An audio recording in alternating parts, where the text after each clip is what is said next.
Hi అండి. అందరికీ నమస్తే. ఈరోజు వీడియోలో మనం వినబోయే కథ ఏంటో తెలుసుకునే ముందు మీ అందరికీ నాదో చిన్న రిక్వెస్ట్. కొత్తగా మన ఛానల్ చూస్తున్న వాళ్ళు ఎవరైనా ఒక లైక్ చేసి ఛానల్‌ని సబ్స్క్రైబ్ చేసుకోండి. రమణయ్య గారి పల్లె గురించి మీరు వినలేదని ఆశ్చర్యపడాల్సిన అవసరం లేదు. అసలు విన్నారంటేనే ఆశ్చర్యపడవలసిన విషయం. చిత్తూరు జిల్లాలోని అనేక గ్రామాల్లో అదొకటి. ఆ ఊరిని చేరుకోవాలంటే చిత్తూరు లేక పాకల స్టేషన్ నుంచి బండి కట్టవలసిందే. మరో మార్గం ఓ 20 మైళ్ళ కాలినడకే. ఆ గ్రామాల్లో మొత్తం 20 ఇళ్ల కంటే ఎక్కువ ఉండవేమో. స్వతంత్ర భారత ఛాయలు ఇంకా పడలేదు. ఆ నదిగా వస్తున్న గ్రామ వ్యవస్థ ఇంకా నిలిచే ఉంది. ఊరుకు దక్షిణంగా పారుతున్న పిల్ల కాలువ పక్కనే ఉంది. మడివేలు గుడిసె ఉత్తరంగా మెందిట్లో ఉండేది. రైతులు పశ్చిమంగా నూనె గానకు కానుకొని గానగాడించేవారి ఇల్లుంటే తూర్పు చివర అయ్యవారి ఇల్లుంది. గ్రామాల్లో ఉన్న వారందరూ ఒకరి మీద ఒకరు ఆధారపడి జీవిస్తున్నవారే. మణవేలు పొద్దున్నే లేచి అందరి ఇళ్ళకెళ్ళి మాసిన బట్టలు తీసుకెళ్ళి ఉతికారేసి సాయంత్రం తిరిగిస్తే రాత్రి మణవేలు భార్య అందరి ఇళ్ళకు వెళ్ళి సంగటి కూర తీసుకొని వస్తే తిని ఆ రోజు లాగించేవాళ్ళు. అయ్యోరు తిథి నక్షత్రాలు చూసి మంచి రోజు చెప్పిననికి పిల్లలకు ఓనమాలు నేర్పించడానికి పంటలో తృణమో పనమో ఆ గ్రామస్తులే ఆయనకిచ్చేవారు. ఆ పిచ్చివాడ అవసరం ఆ గ్రామానికి లేకపోయినా వైద్యుని కొరత ఆ ఊరికి మిగతా అన్ని పల్లెటూళ్ళలాగానే ఉంది. దగ్గరలో డాక్టర్కి చూపెట్టాలంటే చిత్తూరుకి బండి కట్టవలసిందే. అలా బండి కట్టాలా వద్దా అన్న మీమాంసలో కొట్టుమిట్టాడుతున్నారు. అయ్యవారు ఆ క్షణం. దానికి కారణం అయ్యవారి పెద్ద కూతురు తొలి కాన్పుకి పుట్టింటికొచ్చింది. ఆ చుట్టుపక్కల ఉన్న 5 ఊర్లకు ఒకే ఒక మంత్రసాని హస్తవాసిని. హస్తవాసిని నమ్ముకొని తను వేరే వైద్య ప్రయత్నమేమీ చేయలేదు. రాత్రి 10 గంటలకు నొప్పులంటూనే మంత్రసాని పక్కు నుంచి పిలిపించారు. తెల్లవారి దాదాపు 4 గంటలు కావస్తుంది. ఇంతవరకు కూతురి అరుపులే కానీ కాన్పయ్యే సూచనలేవీ కనపడటం లేదు. ఇల్లంటే పెద్ద తాటాకుల గుడిసె. లోపల కూతురు మంత్రసాని భార్య అవస్థ పడుతూ ఉంటే తాను చిరుచలికి శాల్వా కప్పుకొని శుభవార్త కోసం గుమ్మాన్ని కానుకొని ఉన్న దిన్నెలపైన కూర్చుని అవస్థ పడుతున్నాడు. ఇక లాభం లేదు. కూతురు ప్రాణం మీదకొచ్చేలాగా ఉంది అని తలుపు కొట్టబోయేసరికి కేరన్న శ్రవణానందకరమైన శబ్దం వినిపించింది. మనసులో అయ్యవారు దేవునికి కృతజ్ఞతలు అర్పించుకున్నారు. 15 నిమిషాల తర్వాత మంత్రసాని తలుపు తీసి మగబిడ్డ మనవడు పుట్టాడండి. లోపలికి ఆతృతగా వెళ్ళాడు.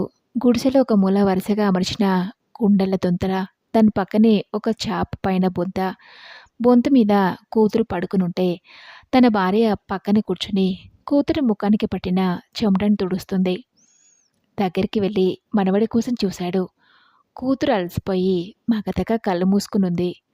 కూతురు పక్కన చామన ఛాయలతో కూడిన పసికొన తన మొదటి మనవడు. మనసులోనే లెక్కలు వేసుకొని అదృష్ట జాతకుడు అనుకున్నాడు. సూర్యోదయంతో పుట్టిన వీడి పేరు రవి అనుకున్నాడు. ఈ కొత్త ప్రపంచం అలజడి పసివాడికి కష్టంగా ఉందేమో. వాళ్ళ అమ్మ స్పర్శ కెవ్వుమంటూ అరవసాగాడు. వాడికి తన కూతురు కొన్ని అంగుళాల కంటే ఎక్కువ ఏడవలేదు. వాడి కేక విన్న కూతురు ఉలికిపడి వాని దగ్గర తీసుకుంది.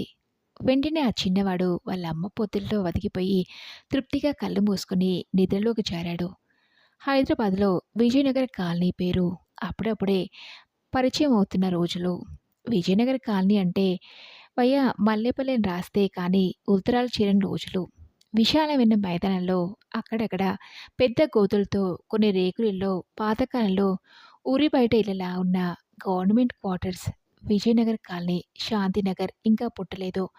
బంజారా హిల్స్ మీద ఉన్నది రాళ్ళు రప్పలు ముళ్ళ కంపలే. విజయనగర్ కాలనీ నుంచి ఆ రాళ్ళు కంపలు కనిపించేవి. రవి వాళ్ళ నాన్న ఆంధ్ర ప్రభుత్వావరణలో మద్రాసు నుంచి కర్నూలు, అక్కడి నుంచి హైదరాబాద్ ప్రభుత్వంతో పాటు మకా మార్చి విజయనగర కాలంలో ప్రభుత్వం ఇచ్చిన ఓ చిన్న ఇంట్లో స్థిరపడి 2 ఏళ్ళయింది. పిల్లవాన్ని మంచి ఇంగ్లీష్ మీడియం స్కూల్లో చేర్పించాలని తాపత్రయం. దగ్గరలో ఉన్న ఇంగ్లీష్ మీడియం స్కూల్స్ అన్నీ హ్యాబిట్స్ దగ్గరే ఉన్నాయి. ఆ స్కూలు ఈ స్కూలు ప్రయత్నించి చివరికి ఆల్ సైన్స్లో చేర్పించాడు. స్కూల్లో చేర్పించిన మొదటి 2 రోజులు తన సైకిల్ పైనే స్కూల్లో దించి తిరిగి ఇంటికొచ్చేటప్పుడు తెచ్చిన మూడో రోజు స్కూల్‌కి కాలనీలో తెలిసిన పిల్లలతో కలిసి బస్సులో పొమ్మని 2 అణాల 2 పైసలు చేతికిచ్చేశాడు. రవి వాళ్ళ నాన్న పోవడానికి ఒక అణ, రావటానికి ఒక అణ. టికెట్ 2 పైసలు. ఏవైనా కొని తినటానికి. అబిడ్స్‌కి పోవాలంటే ఫతే మైదాన్ బస్ ఎక్కాల్సిందే. పొద్దున 3 బస్సులు, సాయంత్రం తిరిగి రావడానికి 3 బస్సులు మాత్రం ఫతే మైదాన్‌కి నడిచేవి. ఆ బస్సులు తప్పితే అబిడ్స్‌కి పోవడానికి నాంపల్లి బస్ ఎక్కి తిరిగి బస్సు మారాల్సిందే. మొదటి రోజు తండ్రి లేకుండా బస్సులో పోవడం భయంగానే ఉంది. దానికి తోడు భుజం మీద పుస్తకాల మూతొకటి. 2 సార్లు నాన్నిచ్చిన డబ్బులు జేబులో ఉన్నాయో లేవని చూసుకుంటూ స్నేహితులతో పాటు బస్ స్టాప్ వైపు వెళ్ళాడు. బస్సు ఆగే ఉంది. వెంటనే స్నేహితులతో పాటు పరిగెత్తుకెళ్ళాడు. నిలబడ్డానికి మాత్రం చోటుంది. కండక్టర్ దగ్గరకొచ్చి టికెట్ అనగానే జేబులో నుంచి ఆయన తీసిచ్చాడు. కండక్టర్ ఆ డబ్బులు సంచిలో వేసుకుని భుజానికి తగిలించుకున్న టికెట్ మిషన్ని అర టికెట్ సరిచేసి కిర్రుమంటూ హ్యాండిల్ తిప్పాడు.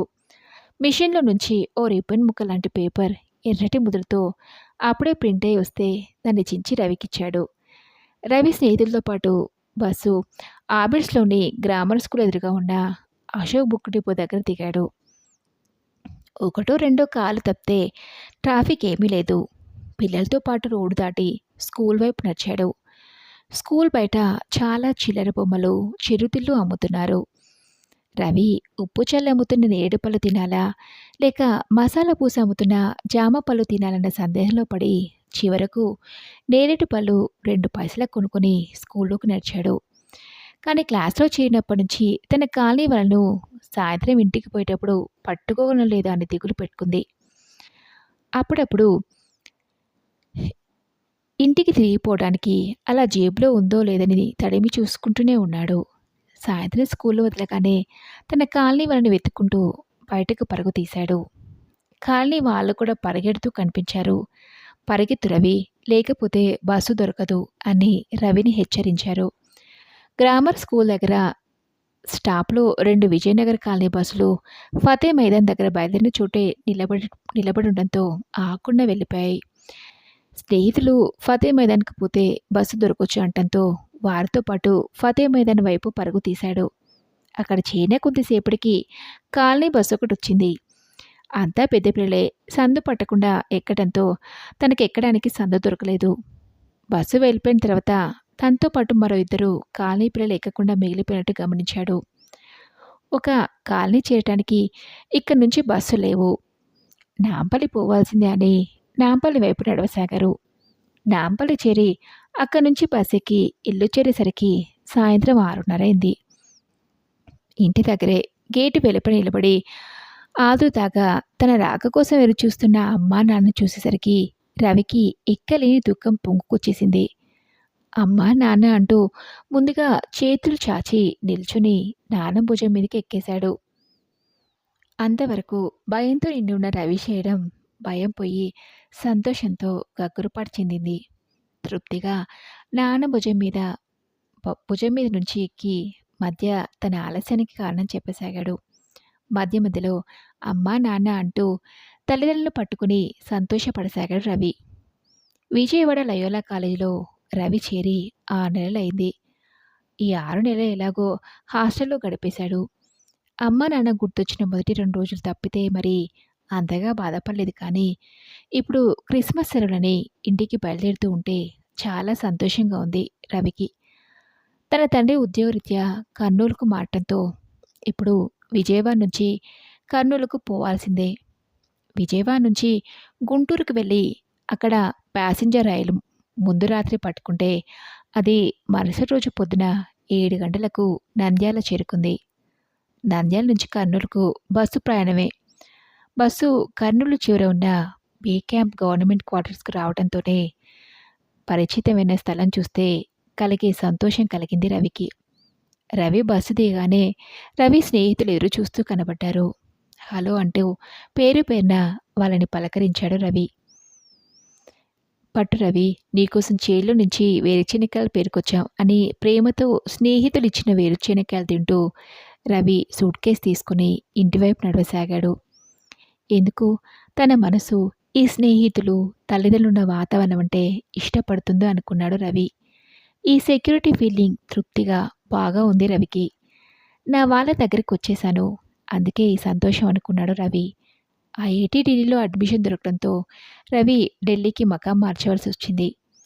ఆంధ్ర వాళ్ళనింకా మద్రాసులుగానే ఢిల్లీ వాళ్ళు పరిగణిస్తున్నారు. క్యాంపస్‌లో అంతా ఇంగ్లీష్‌లోనే మాట్లాడటం వల్ల తెలుగు మాట్లాడడం చాలా తక్కువైపోయింది. మొదటి సంవత్సరం కాగానే దక్షిణ ఎక్స్‌ప్రెస్‌లో ఇంటికి బయలుదేరాడు. ఒక రాత్రి, ఒక పగలు, రకరకాల ప్రజలు, వారి భాషల మధ్య ప్రయాణం చేసి బేజారైపోయింది రవికి. రెండో రాత్రి బెర్త్‌పై పడుకుంటూ రేపు పొద్దుడికంతా ఇల్లు చేరిపోయి ఉంటాను అనుకున్నాడు రవి. పొద్దున సడన్‌గా మెలకువ వచ్చింది రవికి. టైం చూస్తే 4 గంటలైంది. ట్రైన్ ఏదో స్టేషన్‌లో ఆగినట్లుంది. ట్రైన్ దిగి ప్లాట్‌ఫామ్ పైకి నడిచాడు. కాజీపేట అన్న తెలుగు అక్షరాలు చూసేసరికి ఎంతో సంతోషం వేసింది రవికి. కాఫీ తీసుకోండి బాబు అని ప్లాట్‌ఫామ్ మీద టీ, కాఫీ అమ్ముతున్నవాడు అనటంతోనే తీసేసుకున్నాడు. రవి చుట్టూ చూశాడు. అక్కడ అటువైపు పట్టాల దగ్గరున్న మురికి ఊడుస్తున్నవాడు తెలుగులోనే మాట్లాడుతున్నాడు. ఏదో ట్రైన్ కోసం వెయిట్ చేస్తున్న పల్లెటూరు గుంపు నుంచి కూడా మంచి తెలంగాణ యాసలో తెలుగులో మాటలు తీయగా, వీరుల విందుగా అనిపించాయి. వీళ్ళంతా మనవాళ్ళు, వీళ్ళలో భాగాన్ని నేను అనుకున్నాడు. అతనికప్పుడే తన వాళ్ళని చేరినంత సంతోషంగా అనిపించింది. గత 10 సంవత్సరాలుగా తను ప్రవాస భారతీయుడైపోయాడు.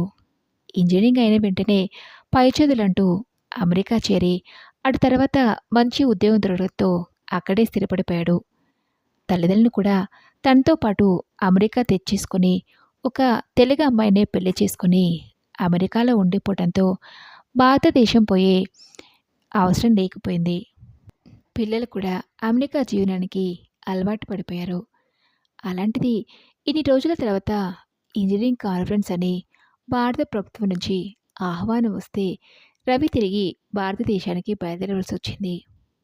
ఆహ్వానంతో పాటు ఎయిర్ ఇండియా రిటర్న్ టికెట్ పంపించారు. భార్య కెనడీ ఇంటర్నేషనల్ ఎయిర్పోర్ట్ దగ్గర కార్లో దించేస్తే తను సూట్ కేసులు రెండూ తీసుకుని సెకండ్ కౌంటర్ దగ్గరికి వెళ్ళాడు. ఫస్ట్ క్లాస్ టికెట్ కాబట్టి తొందరగానే బ్యాగేజీ, సెక్యూరిటీ ఫార్మాలిటీని ముగించుకొని బోర్డింగ్ కార్డు చూపించి ఫ్లైట్ ఎక్కగలిగాడు. ప్లేన్ లోపల భారతదేశాన్ని వెంటనే గుర్తు తెస్తూ ముగ్గుల వంటి డిజైన్లున్న చీరలు కట్టుకుని నమస్కరించి నవ్వుతూ కూర్చోవలసిన సీట్కి దారి చూపుతున్న ఎయిర్ హోస్టెస్లు అప్పుడే భారతదేశంలో అడిగినట్లు అనిపించింది. విమానంలో అనౌన్స్మెంట్లు ఇంగ్లీష్లోనే కాక హిందీలోనూ చేయటం సంతోషం అనిపించింది. సీట్ ఎదురుగా ఉన్న అరలో పెట్టిన హెడ్ ఫోన్లను తీసి పెట్టుకుని మ్యూజిక్ ఛానల్లో ఏం సంగీతం వస్తుందో విందామని ఛానల్ ఒకదాని తర్వాత ఒకటి మార్చసాగాడు. హిందీ పాటలు కూడా ఒక దాంట్లో వస్తున్నాయి. మంచి సెలక్షనే. సౌత్ కా చాందో జో వాదా కియా వంటి పాటలు ఒకదాని వెంట ఒకటి వచ్చి తను హైదరాబాద్లో గడిపిన బాల్యాన్ని గుర్తుకు తెస్తున్నాయి. మేరీ స్వప్నంకి రాణి అనే పాట వచ్చేసరికి దృశ్యాలు విజయవాడకి మారిపోయాయి. మై షాయర్తో నహి అన్న పాట ఢిల్లీలోని ఇంజనీరింగ్ కాలేజీ రోజుల్ని గుర్తు తెప్పించింది. రవికి హృదయం తీపి జ్ఞాపకాలతో బరువెంట అనిపించింది. భారతదేశంలో తను చూపిన గొప్ప గొప్ప ప్రదేశాలు, అమెరికాలో దొరకని ఆప్యాయతను తలుచుకొని నా దేశం గొప్పది, ఇన్ని రోజులకు నేను నా వాళ్ళ మధ్యకి వెళ్ళగలుగుతున్నానని తృప్తిగా కళ్ళు మూసుకుని హిందీ పాటలు వినసాగాడు. భూమిని వదిలి దాదాపు 2 ఏళ్ళైందనుకున్నాడు రవి. 2 ఏళ్ల క్రితం అంగారక గ్రహం మీది లాబొరేటరీలో రీసెర్చ్‌కొచ్చాడు. భూమికి తిరిగి వెళ్ళటానికి ఇప్పుడు ఫీల్ అయింది. అసలు ఈ 2 నెలల్లో మొదటి 6 నెలలు భూమి నుంచి అంగారక గ్రహానికి, తర్వాతి 6 నెలలు తిరిగి భూమికి ప్రయాణం చేయడానికి సరిపోయింది. అసలు ఈ ప్రయాణం మొదట్లో 2 ఏళ్లు పట్టేది. రాకెట్ల ప్రగతితో పాటు ఈ సమయాన్ని 6 నెలలకు తగ్గించగలిగారు. అయినా గత 6 నెలలు 20 అడుగుల పొడవు, 20 అడుగుల వెడల్పు, 10 అడుగుల ఎత్తున్న రాకెట్టు షెటిన్‌లో గడపడం అది ఒంటరిగా మాటలు కాదు. ఇంతకుముందు ఇలాంటి శిక్ష ఉరితీసే ముందు ఖైదీలకు మాత్రమే వేసేవారట. ఇప్పుడు అంతర్గ్రహ ప్రయాణాలకి ఇలాంటిది మామూలైపోయింది. ఆ కాలంలో 6 అడుగుల పొడవు, 2 అడుగుల వెడల్పు, 2 అడుగుల ఎత్తు ఉన్న వేర్‌పైన పడుకొని రైలులో ప్రయాణాలు చేయలేదు. దాంతో పోలిస్తే ఇది నయమే. తోడు లేదనే కానీ ప్రతి నిమిషం ఎదురుగా ఉన్న 3D తెరపైన జరుగుతున్న విషయాలు, వార్తలు చూడొచ్చు. కావాలంటే సంగీతం వినొచ్చు, సినిమాలు చూడొచ్చు, కంప్యూటర్లతో ఆడుకోవచ్చు. అసలు రాకెట్ నడపడం అంతా కంప్యూటర్లే కావడం వల్ల కావలసినంత తీరుబడి పక్కన కిటికీ నుంచి చూస్తే భూగోళం పెద్దదిగా కనిపిస్తుంది. భూమికి దగ్గరగా వస్తున్నందుకు అది గుర్తు. బయలుదేరినప్పుడు ఓ నీలి నక్షత్రంలాగా ఉన్న భూమి క్రమంగా పెద్దదవుతూ చంద్రునిలా అయ్యి ఇప్పుడు మెల్లగా కిటికీనంతా ఆక్రమించేస్తుంది. అమెరికా ఖండాలు అక్కడక్కడ మేఘావృతమై మట్టి రంగు, తెలుపు రంగుల మిశ్రమంగా సముద్రాలు నీలివర్ణంలో కొట్టొచ్చినట్టుగా భూమి అందంగా కనబడుతుంది.